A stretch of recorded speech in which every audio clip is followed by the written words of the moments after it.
શહેરના રાજમહેલ રોડ પર આવેલ પિરામિતા રોડ ખાતેના મચ્છી માર્કેટને બાકી ભાડા અને બાકી પરવાના ફી મામલે કોર્પોરેશનના માર્કેટ વિભાગ દ્વારા સીલ મારવામાં આવ્યું હતું। શહેરના પિરામિતા રોડ ખાતે આવેલ મચ્છી માર્કેટમાં ઓટલા ધરાવતા ભાડુઆતોના ઘણા લાંબા સમયથી ભાડા અને પરવાના ફી બાકી હતા।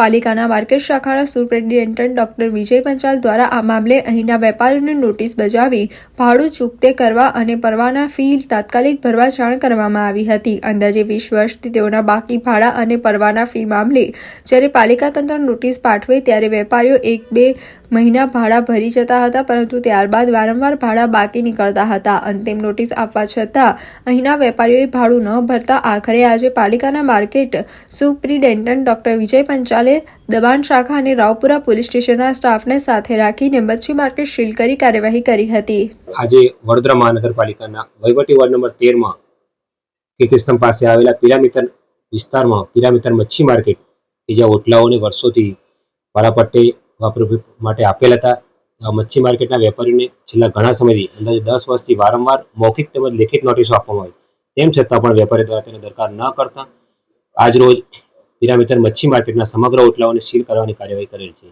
કેટલા ઓટલા હતા અને પોલીસ બંદોબસ્ત લીધો કેમ? આજે વડોદરા મહાનગરપાલિકાના દબાણ શાખા તેમજ રાવપુરા પોલીસ સ્ટેશનના બંદોબસ્ત સ્ટાફ મેળવી અને સીલ કરવાની કાર્યવાહી હતી અને પિરામિતર મચ્છી માર્કેટમાં અંદાજે 10 જેટલા ઓટલાઓ હતા।